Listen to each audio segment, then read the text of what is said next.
Welcome into another episode of Locked On Phillies. And in today's episode, there are reports that the Phillies are out on the Juan Soto Sweepstakes. We'll discuss why they would be and why I think that's kind of crazy in today's episode.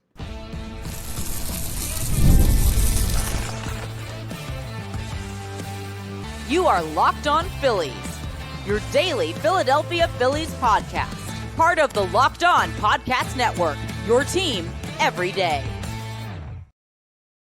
Yes, this is Locked On Phillies. I'm your host, Connor Thomas. Thank you so much for joining us again today. We're part of the Locked On Podcast Network, your team every day. You may know some of my other work in the sports talk space. I've been on the air with 97.5 The Fanatic on the radio side here in Philadelphia, talking all Philly sports for 5 years. This is my third season as a credentialed Philadelphia Phillies media member, and also my third year as the host of Locked On Phillies. Please make sure you're rating and reviewing. If you're consuming this in podcast form, let me know your thoughts. And if you're watching on YouTube, or if you want to check us out on YouTube, make sure you hit that subscribe button when you do. It gets you notifications when new episodes are posted. It takes like 2 seconds for you to do. It's super easy. It's free. And it also really, really helps me out. So it's the number one way you could say thank you if you do enjoy the content here on Locked On Phillies. Today's episode is brought to you by Game Time.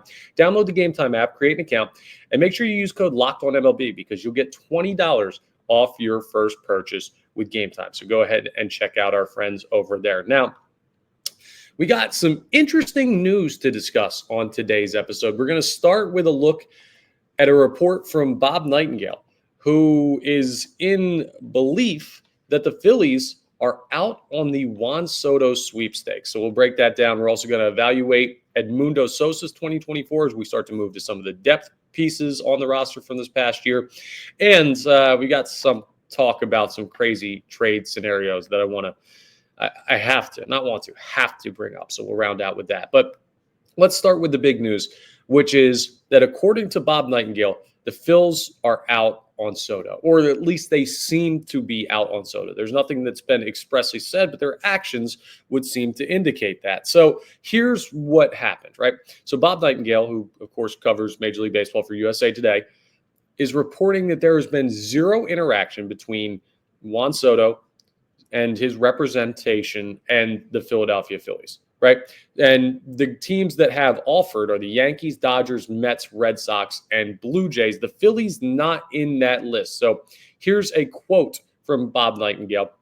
He says, and after all the speculation that the Philadelphia Phillies are involved in the Soto Sweepstakes, they haven't had a single conversation with Scott Boras, Juan Soto's agent, to express interest in Soto. That was part of the report by Bob Nightengale, which is weird because we heard that the Phillies were going to have a meeting.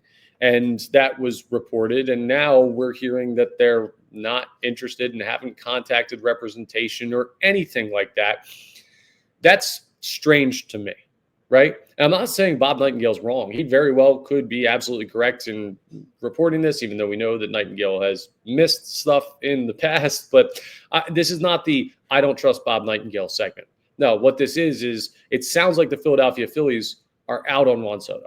It sounds like they're not going to get it done for the star right fielder of the New York Yankees this past year, who is now a free agent and the biggest free agent prize of the 2024-2025 offseason. And I told you my thoughts on Juan Soto.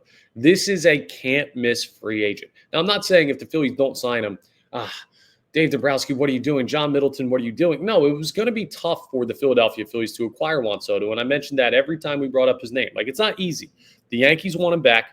They're willing to pay a lot of money. The Mets want him. Steve Cohen has crazy amounts of money. I mean, clearly the Blue Jays and the Cubs and the Dodgers are all interested as well. The Dodgers, if Juan Soto goes to the Dodgers, I'm sorry, but Rob Manfred has to step in and say that can't happen. That would just be that'd be ridiculous. That legitimately is not good for baseball if Juan Soto goes to the Los Angeles Dodgers, the World Series champions. That would be unfair to the sport, and that would indicate a major, major problem in baseball. Maybe that's a conversation for another time. But to bring it back to the Phillies, I can't believe that they haven't at least expressed interest to Scott Boras. Can't believe I don't think. Can't believe why in the world are they not? This is a guy that you should absolutely make an offer to and make a concerted effort to go get. You have a need in the outfield. you absolutely have a need in the outfield. The outfield was the worst part of this team from a position, from any standpoint this past year. And they weren't terrible, but they were just like league average to maybe slightly below league average across the board in the outfield. When I say across the board, I mean when you look at them as a complete unit, right? Like Nick Castellanos, solid season. Brandon Marsh, Rojas, I mean, you were playing David Dahl at some points out there in the outfield, Cody Clemens out there in the outfield at points. It's the place where this team needs to improve the most. There is a career, life-changing, whatever you want to call him, free agent available at that position. You have all the money in the world. You've spent money in the past. And I understand that with a payroll like this, it's not fair to say, hey, we'll go spend $700 million more on a contract or whatever it's going to be. But it's not unrealistic to think that they could, right? That's why I'm not getting mad at them. It's not like you're a team. I'm trying to think of a good example, but just imagine there was like a major market team who refused to throw any money at free agents, and your team wasn't good, and you had a need in the outfield, and you could go out there and you could say, well, we're going to commit all of our payroll to Juan Soto, but we choose not to. Like, that's not the situation with the Phillies, which is why it was kind of a long shot for them to get him to begin with, but they were in the conversation at least, right? What I'm saying is, even though there are understandable parts of the Phillies saying, yeah, we're not interested in getting into that bidding war because we know that it's going to outbid our price, or it's too much effort for a guy when we have so many dudes on this team that we're already paying all this money. Like, I understand part of it. I just can't believe that the interest hasn't been expressed, that they haven't reached out to Scott Boras, who Dave Dombrowski has a great relationship with, who multiple Scott Boras clients are on this roster. The Phillies have Scott Boras' number. It's not like they can't get a hold of the guy. It's not like they don't know where he is. They can talk to him in a snap at any point, and they're choosing not to. Like, that does annoy me a little bit. And if you've listened to any of my content here on Locked On Phillies, you know that it's hard for me to get significantly annoyed with the Philadelphia Phillies because they've just been doing so many things right and playing such good baseball and putting together competitive teams. And sure, they don't have a World Series trophy over the past 3 years to show for it, but they've been a successful organization compared to their peers. So I think they handle things well. I think they do a good job. 90+% of the time, I think the Philadelphia Phillies handle things the right way.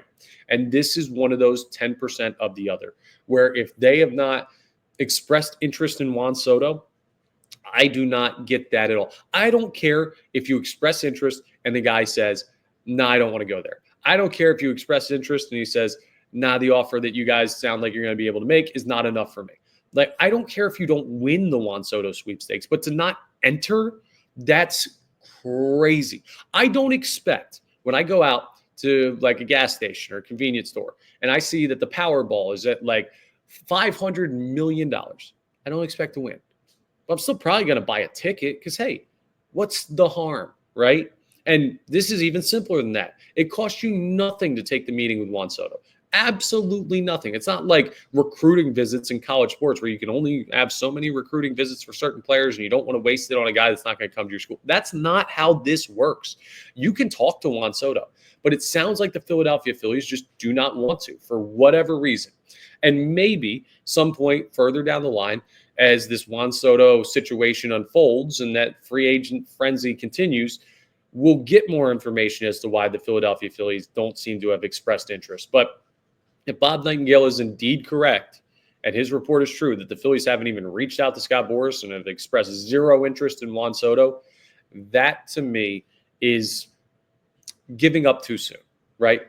Because I'd imagine if Dave Dombrowski was here and he was just like popped into the podcast for a couple of minutes. Dave, you're always welcome. I know if you're hearing this, but I'd imagine his argument would be, we weren't going to be in the market. He only kind of wants to be here. It would be too tough of a sell. It's not worth our time. And my argument would be Juan Soto, even if it's a 0.00001% chance, is always going to be worth your time. That's a generational talent. And the Phillies, I mean, you look at it last year, I would say, well, Yoshinobu Yamamoto, who ended up with the Dodgers and was very good for them when he was basically a lock to go to the Dodgers. You took a meeting and you made an offer because you were interested in that player. And guess what? You didn't really need pitching. You ended up having one of the better rotations in baseball without him, but you were still interested. And yet Juan Soto, you haven't expressed interest. That is, to me, the first misstep of the Philadelphia Phillies offseason. And I'm not happy about that. And as of right now, I'm being forced to treat this like the Phillies are not interested in Juan Soto, like they're out of the sweepstakes.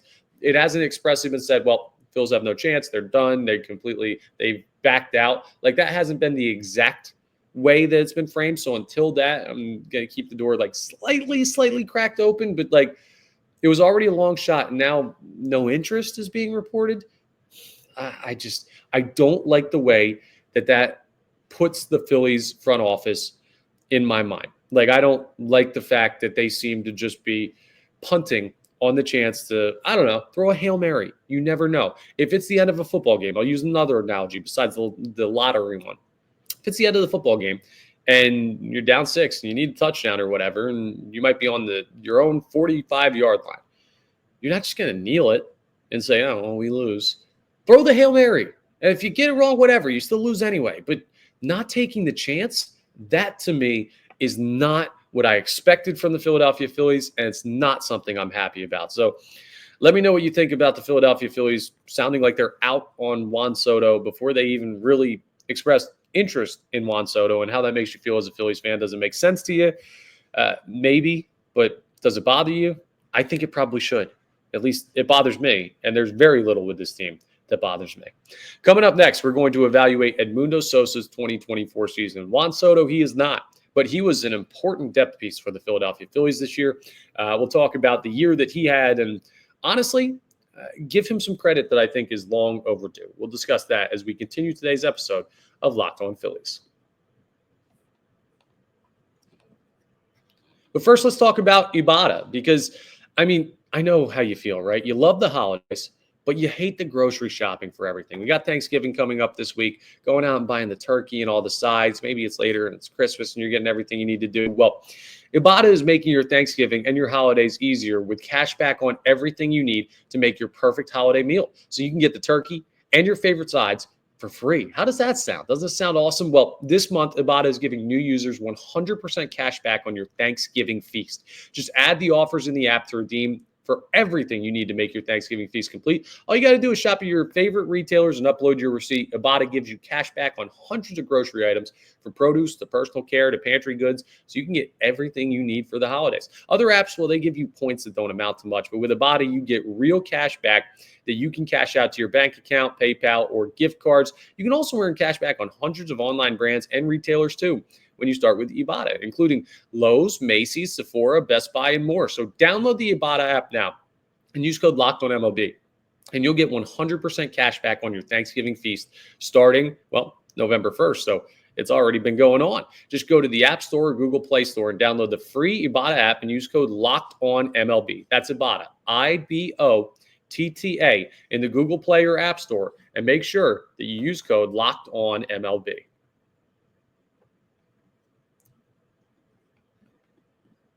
Let's also talk about Game Time, because, come on, this is a great time of year for sports. There are a lot of great things going on, and events too. Holiday shows and stuff are coming up. And Game Time has a new feature called Game Time Picks that makes getting tickets for your favorite live events even easier. What Game Time Picks does is it filters out the fluff to show you only incredible deals on great seats, so you don't have to waste time searching through thousands of tickets. Go ahead and check them out. I mean, listen to all of these great features. Not only do they have the Game Time Picks to help curate tickets directly to your needs, but they have all-in pricing, which means you can see the total up front, no surprise fees at checkout.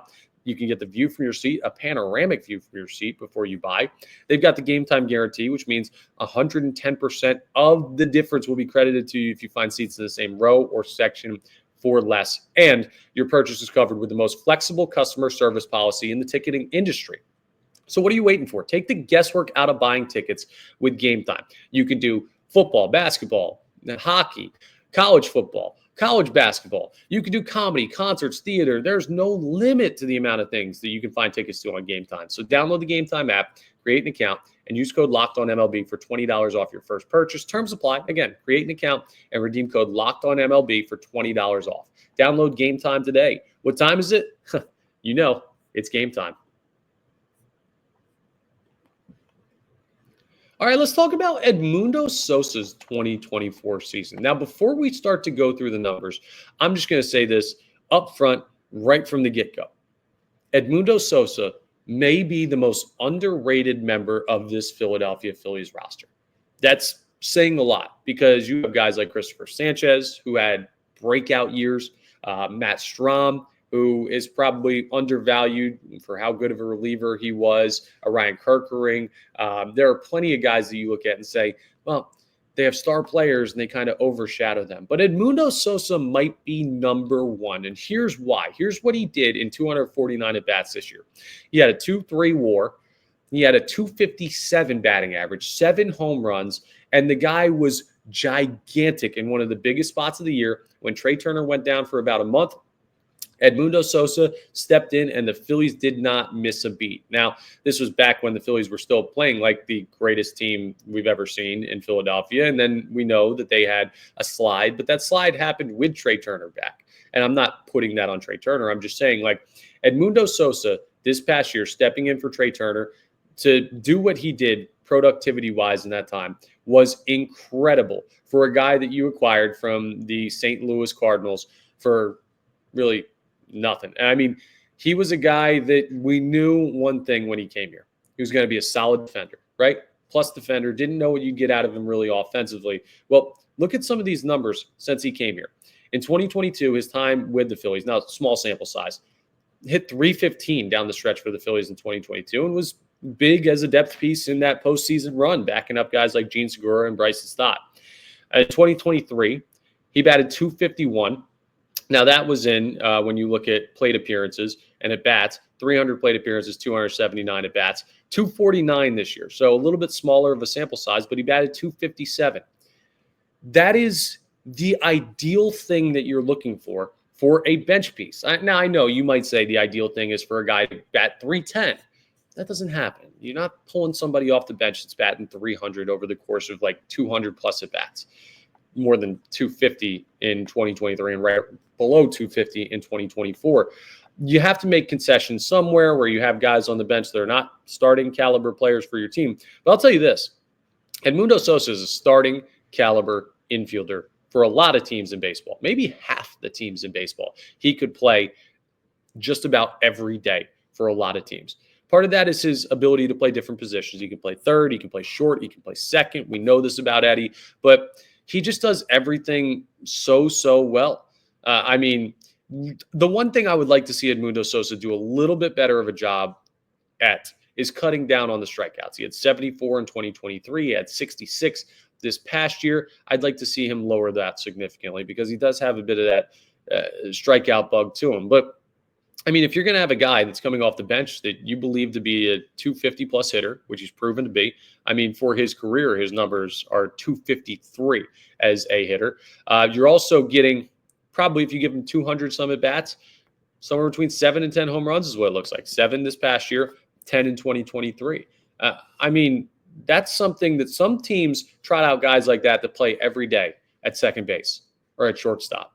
Or at third base, probably less so third base because you look at that as more of a power position. But you get that from a bench bat with Edmundo Sosa. That's really, really amazing to see. And that's credit to Dave Dombrowski for helping build up the bench of this team by acquiring guys like Sosa, who at the time you kind of look at and say, okay, he might be an okay player. And then keeping him long enough and developing him and giving him opportunities so that he can play and be that guy. We had a conversation at some point late down the stretch where it was like, should Edmundo Sosa be playing second base over Bryson Stott? And Bryson Stott, I think, is still a pretty darn good Major League Baseball player. But Edmundo Sosa is such a good depth piece for this team. He is so underrated, even though, like, he is one of the fan favorites on this team. Anytime Edmundo Sosa does something great, people love that guy. So I'm not saying it's like the fan base hates Edmundo Sosa. I don't think we realize that this dude could be a starter a good number of other places. And here you've got him as your utility infielder, and that is a luxury. He had a strong year this year, and the main part of his year, because he doesn't play every day, was that going in for Trey Turner and becoming the everyday player at shortstop and being a darn good option when he did. So the grades for Edmundo Sosa, compared to other bench pieces around baseball, so we're going to do it compared to his peers first, I'm going to give him a B+, right?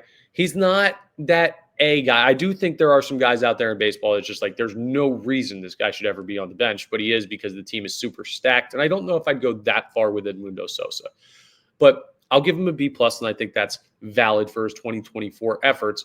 And compared to expectations, I'm going to go ahead and, you know what? I feel like he deserves it. I'm going to give Edmundo Sosa an A- for this past year because, frankly, when he stepping in for Trey Turner, the expectation was you're going to take a step back, and a pretty sizable one if Trey Turner plays up to what you expect his contract says he should. And he was an all-star starter this year, so you got to give him some credit for that. But the fact that you have a guy that can step in for an all-star starter at a premier position like shortstop and not miss a beat, that's an A- per expectations player. He improved a good amount of his numbers from 2023 to 2024, most notably that batting average, and he was in a bigger spot to do it. So, yeah, Edmundo Sosa is pretty darn good for his role for the Philadelphia Phillies. And if the Philadelphia Phillies, well, I'd love to say when. Let's say when the Philadelphia Phillies do ultimately lift a World Series trophy, if Edmundo Sosa is still on the team for that time, he's going to be a big part of the reason why they do. You don't think about him as much as you probably should, and that's fair, but I'm here to give Edmundo Sosa his flowers today. He had a strong 2024, and we are very lucky to have him as a member of this team. Coming up next, we're going to round out today's episode with just kind of a PSA about crazy trade scenarios, because this is the time of the offseason where this stuff starts flying in, especially now that we know that Castellanos is being shopped and Alec Boehm is being shopped and Ranger Suarez may potentially be on the trade block for the Philadelphia Phillies as well. Those are the three big names. Save yourself some time. I'm going to show you how to do that coming up as we wrap up today's episode of Locked On Phillies. But first, let's talk about FanDuel. FanDuel is the absolute best. You got to get ready to tackle the NFL action with FanDuel, America's #1 sportsbook. Right now, new customers can bet $5 and get $150 in bonus bets if you win. The FanDuel Sportsbook app gives you everything you need to place live bets on the NFL all in one place. So when you get that hunch in the middle of a game, you can check out the latest stats, view live play-by-play, and so much more on the same page where you place bets. Here's how perfect live bets are, right? For example, last night, the Flyers played. They were playing the Golden Knights.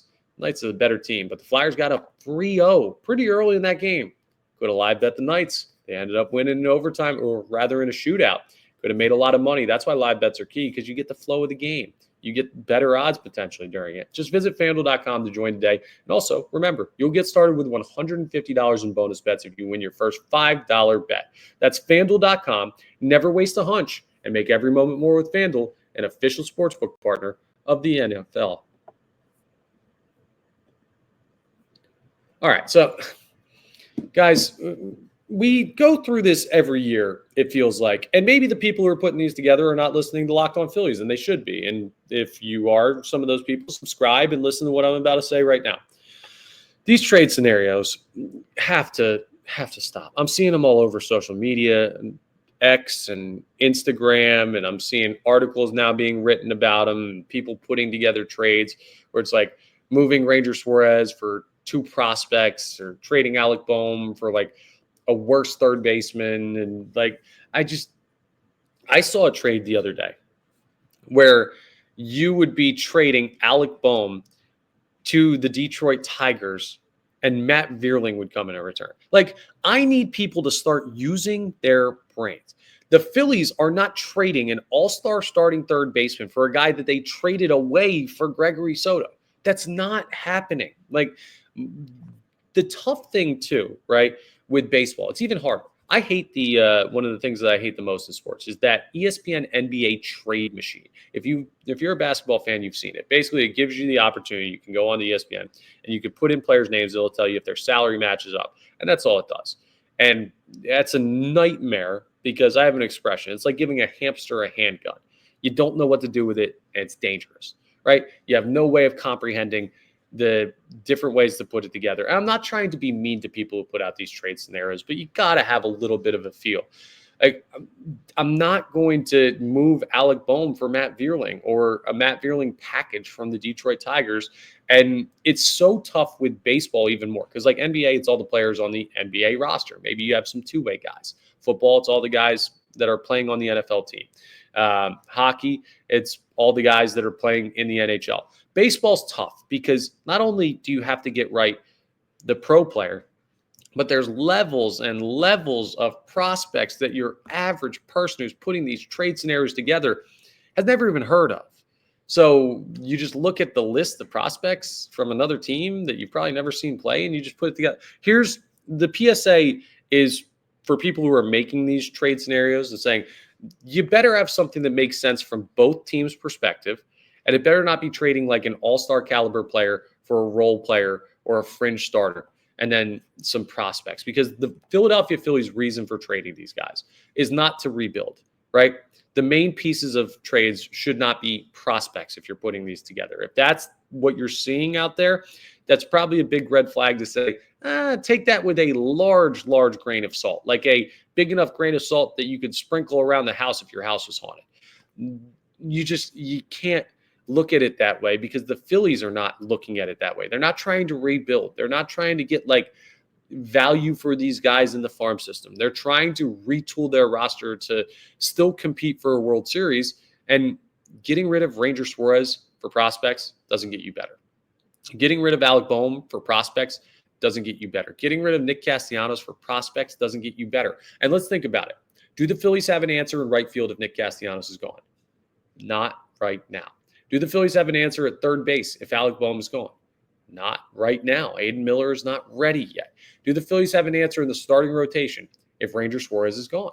Not right now. Now, if you're going to tell me, hey, I think they're moving Alec Bohm and they're going to get another major league player at a different position, so you open up space for Alex Bregman, sure, let's go. Let's rock. If you tell me, well, you're going to move Ranger Suarez, but in tandem with that, you're going to trade Alec Bohm for a high-level arm. Like, I don't know, a Logan Gilbert from Seattle. I feel like that's the name we brought up on the podcast before. Now, that feels a little bit more realistic, but you have to be able to explain why these trades are going down. And this is also a PSA for people who are scrolling social media and thinking these are reports. Unless you see names like Jeff Passan or Buster Olney or Bob Nightengale behind these trade rumors, just like, you can scroll. Don't take them as the Bible, all right? They're not gospel when you see these from the fan accounts or random users on Twitter. And I'm not saying, like, don't bring it up, but if you say, oh, well, I'm hearing that the Phillies are going to trade this guy, or I'm seeing that the Phillies are... Trade scenarios do not indicate interest, okay? Sometimes they may, if they're from insiders. And sometimes, every once in a while, you might say, well, this random account got this trade right back in 2018. This is the time of the offseason where misinformation starts to fly in from people who are just creating scenarios that they think are interesting.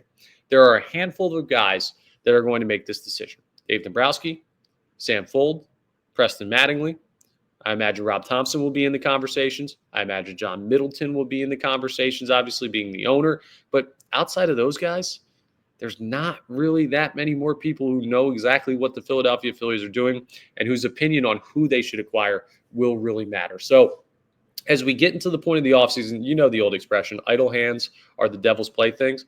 Well, there are a lot of idle hands for baseball fans right now, and they have led to some trade scenarios that are just absolutely mind-numbing. Oh, one other thing too, because people seem to now, with every player having a podcast or some social media platform or the ability to get behind a microphone. Like, I read some article about Jackson Holliday was on a golf video on YouTube, and he was talking about how Mike Trout should be traded to the Phillies because he's a Philly guy and the Phillies have a need in the outfield, and I don't understand why both sides wouldn't be receptive to that.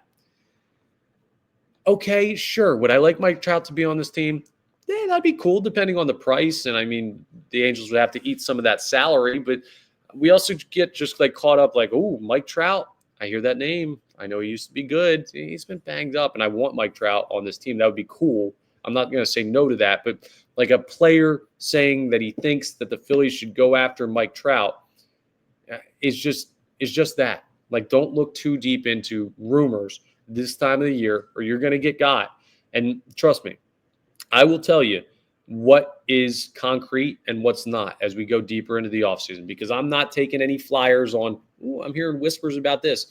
If I hear something, I hear it from a reliable source, and I rarely bring up things like, oh, I'm hearing this from this source on this podcast. So we deal in concrete news here on Locked On Phillies. And this time of year, it's important to try and do that, or you can get caught up in the whole the din that exists around big name free agents and trade pieces.